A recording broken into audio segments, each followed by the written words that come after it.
been a trying time for many of us, especially in COVID time. And we've seen a lot of relationships suffer because of that. What's been happening? Divorce trends. What's been happening? What's happened in 2022? And my special guest this morning is Joryn Jenkins, and has written a book called War and Peace: Avoid the Destruction of Divorce Court. And this is really a fascinating take on divorce. And Joryn, good morning. Thanks for joining me. Good morning. Lovely to be here. Well, I want to talk about the first of all, the trends. What are you seeing because of all the turmoil that we have been in around the world? Has that led to, are we seeing divorce numbers go up? You know, I haven't done an actual survey, a legitimate, statistically significant survey, but from my perspective and from the chatter that I hear from my cohorts in the divorce practice area, it certainly has. It got stifled the first 2 months of the quarantine. Interestingly, people just sort of locked down and tried to make it work. But I think because of that, because we were all locked up together, those who were having difficulties in their relationships really had to face that fact. They couldn't run away. They couldn't spend their 10 hours at the office and 2 hours with their friends in the evening. And, they were stuck in the house together, and usually in fairly small environments. I mean, we never really think of our house as being small until we can't leave it. I thought this was a big house. We're having difficulty, with someone we're having difficulty communicating with. So I certainly have seen a rise. Interestingly, I've also seen a rise in the approach being taken to divorces. Oh, the approach. What have you seen then? What's different about it? Well, for years I've been beating the drum about avoiding the destruction of divorce court, which is hence the name of my first book, War or Peace. All right. It's a choice. Do you want to go to war, which, you hire a litigator, and that's what they do. That's what trial lawyers do. So a trial lawyer will file a petition for divorce, and the petition is full of the stuff that it has to have in it.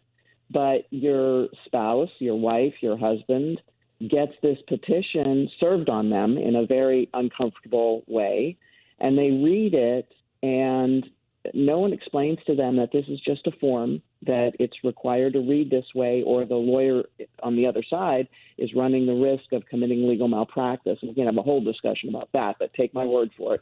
If I don't put in there that I want my legal fees and that I want my child support and that I want my alimony, then I'm running the risk of committing legal malpractice. And so, the spouse, maybe the spouse without any money, is getting this thing asking for all the money, asking for alimony, asking for child support, and she blows her top.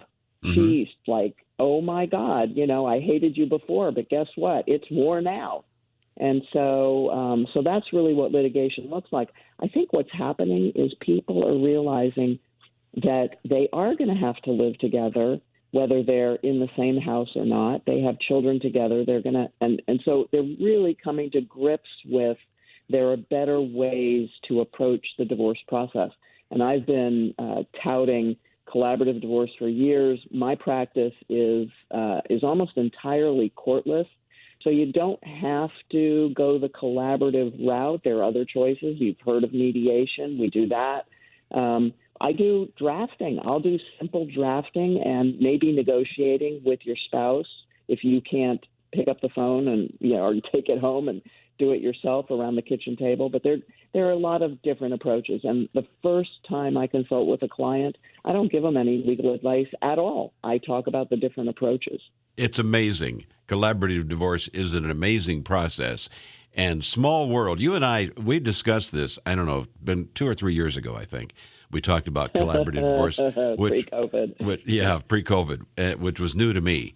And interestingly enough, I went through that process, sadly, and we broke up. And but my attorney was good at collaborative divorce and was espousing doing the collaborative process. And as I read through that and talked to my wife at the time saying, this is the way to go. This really is, because we don't want the adversarial, line up the firing squad kind of divorce. And it worked. Yeah. It worked. It was wonderful. I mean, there's nothing wonderful about getting a divorce, but it was, we've remained friends and we worked through the process. Yeah. And there can be magic. There's not always magic, but when someone shares a secret that they've been keeping for 5 years and it's really poisoned them, it's become toxic, and they haven't shared it because they're afraid, and the team of professionals that's working for both of you helps him share that secret and then helps her understand why he kept it secret and what he meant by that. You know, the communication can really, really help. I did that divorce, and at the end of the day, we walked out of the courthouse. The whole team went with this couple to the courthouse because they were so lovely. And she turned to him.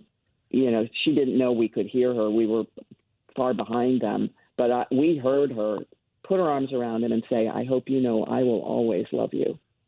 That's magic. Wow. And I can give you other examples, or you could buy War or Peace and read some of the stories in there. War or Peace is a book that's really intended to do two things. One, there's substance there. There's real explanation of the process in very, down-to-earth terms, non-legalese. I hate legalese. Man, do I hate it.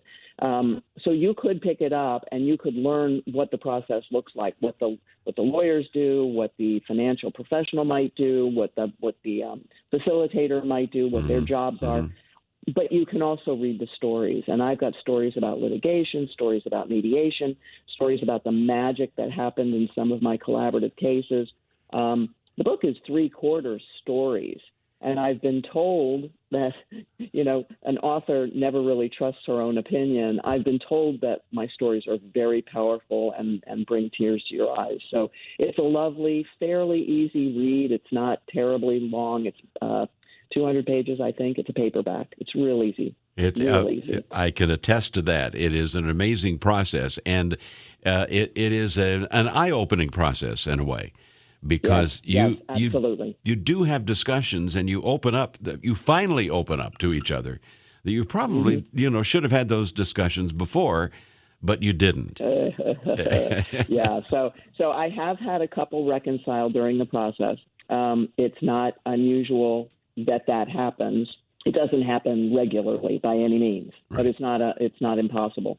But we have fixed relationships. So water's under the bridge. Yeah, it is. That secret didn't get shared for 5 years. Whatever failures of communication that led to the divorce, they happened, and the relationship has changed. But we can basically fix it going forward. So one guy comes out of his divorce and he says to me, "I came out of my divorce a better person." Oh, my God. I wrote that down because I was so amazed. Wow. His wife, when I debriefed her, now you have to understand, this woman came into the process complaining that he never listens to her. Mm-hmm. At the end, I don't think she realized 4 months later we were getting them divorced, and she said to me, it was really amazing. I learned to listen to my husband again. It sounds different when someone else says exactly what he just said. In other words, in my words, they had stopped listening to each other, but when an objective third party explained what they were saying, it made sense. And so they learned to hear each other again. It's amazing. It is absolutely amazing. And it's amazing for the family unit in itself. Yes. Especially if there are kids involved, no matter what ages. Right. And mine are older, mine are grown. And yet there was a lot of animosity when my wife left. And yet we were able to pull it together and keep it together. And so we've remained close. And you're right, being able to stay friends. And from the financial side, there really is a plus to the financial side, isn't there? Well, let's not even go there. Now, let's face it. Litigation, because it's war, people get caught up in the war and they just keep spending money as long as they have it or as long as they can borrow it. Mm-hmm. So I have seen grandparents empty their savings to fund their kids' divorces, because grandparents have an interest too. Let's not forget those are their grandkids. Yeah. I have seen people max out their credit cards and then file bankruptcy when the divorce was done. So litigation is just going to cost you an arm and a leg. And, good for the trial attorneys. We make lots of money that way. And in the past, I have.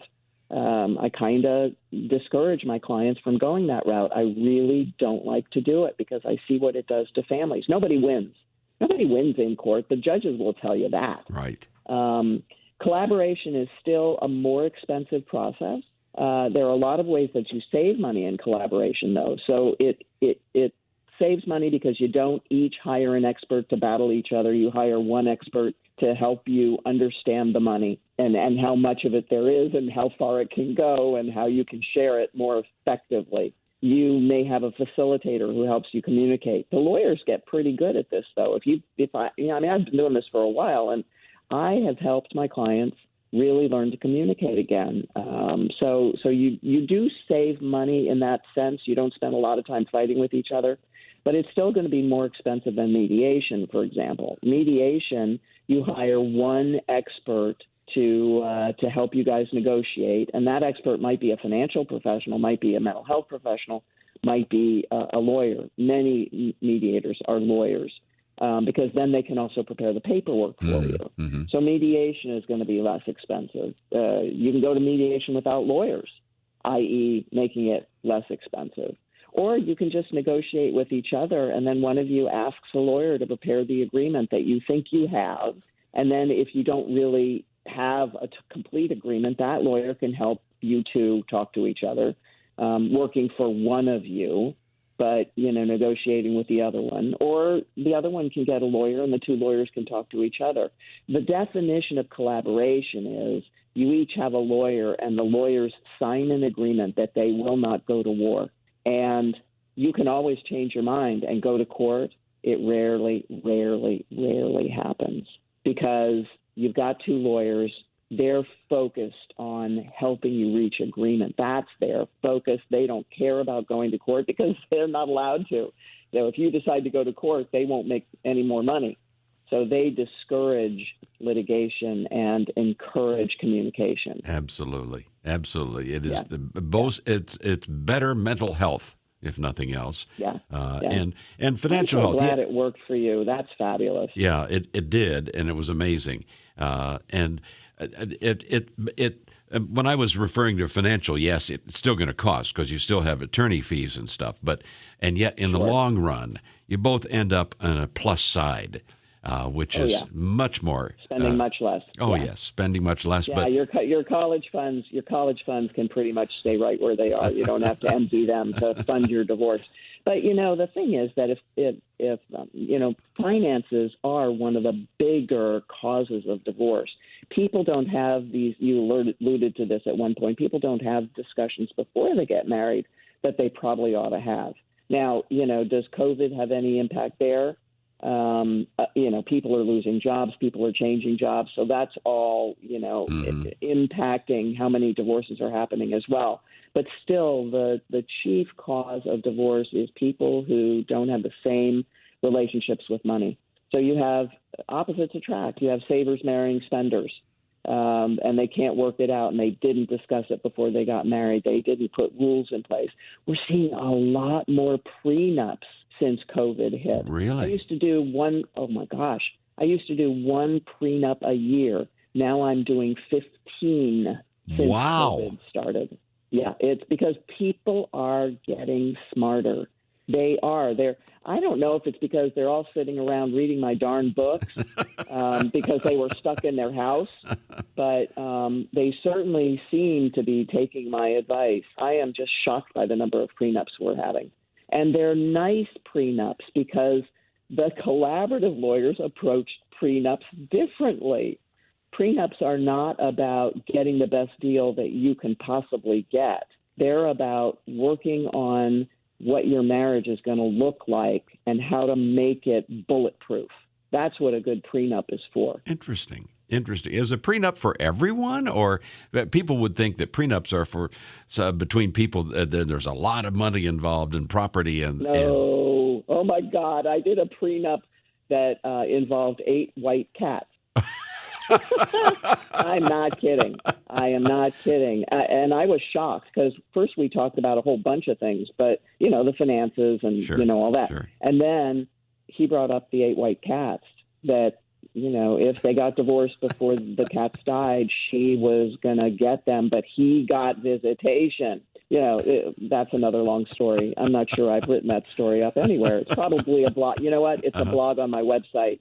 Go to jorynjenkins.com or openpalmlaw.com, and you'll find that blog up on my website. We're seeing prenups for all kinds of things. The interesting thing about prenups, and prenups are why I'm now creating a card game to facilitate collaborative conversations before you get married. For 20-year-olds, for 30-year-olds, for 40-year-olds, there's a difference. 60-year-olds. 70-year-olds are coming to me for prenups. Why? Because they want to protect their adult children in the event that something happens and they divorce, the person that they're getting married. Yeah, I mean, it's huge. That's one of the conversations you should have right away before marriage. Sure, but the conversation will be different depending on your age. Right. So finances might become more important the older you get and the more you accumulate. Children might be more important at the beginning of your marriage. One of you wants children, the other might not. And a lot of people don't talk about that before they get married. Even if they talk about children, they don't talk about what religion. Maybe neither one of them cares. Fine, then that's not going to be an issue. But maybe one of them does care, and it needs to be discussed. So, how are you going to handle the money? If both of you are working, you're in your 30s, you're established, maybe she has a name that's important to her and doesn't want to change it, and it never occurred to him that she wouldn't. That needs to be discussed. It's shocking. I mean, I can tell you, I have at least 1,000 questions written for this card game, and I'm nowhere near done getting it ready for it. Yeah. Now, obviously 1,000 questions, that's kind of crazy. So I'm obviously going to have different games for 20-year-olds, 30-year-olds, 40-year-olds. Sure. I'm going to have to. Yeah. But these discussions need to be had, and I only realized it when I started doing these prenuptials in a collaborative context, because my clients are coming in with their things, their personal issues, and they're not just personal to this client, they're personal to a lot of people. So things that we never discussed in the past used to be exactly what you thought. They came in for 2 reasons. Either they had accumulated sufficient wealth that they wanted to protect it on their own, or daddy said so. Mm-hmm. Because daddy had the money, daddy wanted to take care of me, boy or girl, doesn't matter, but doesn't want to take care of some unknown person that you're going to marry. Fascinating. Absolutely fascinating. Is all that in your book, War and Peace, Avoid the Destruction of Divorce Court? No, that's going to be another book, Prenups. Yep, absolutely. No, right now I'm working on a fable. I'm writing an adult fable about collaborative divorce. Oh. I want it to be easy for people to make the right choice. And it's happening. I'm seeing it. It's so empowering. It's happening in this world, partially because of COVID. I mean, I keep telling my kid, COVID had a lot of bad things, but you know what? It had some good things too. Yeah. They all learned to Zoom. Absolutely. All right. Well, your website once again is openpalmlaw.com, or you can go to jorynjenkins.com. I have a law firm website. That's Open Palm Law, but Joryn Jenkins is my marketing website. And that's spelled Joryn Jenkins.com. And get all the information. Fascinating. We could talk forever. I can't thank you enough. Thanks for all the information and helping so many people and me out there. Lovely. You take good care.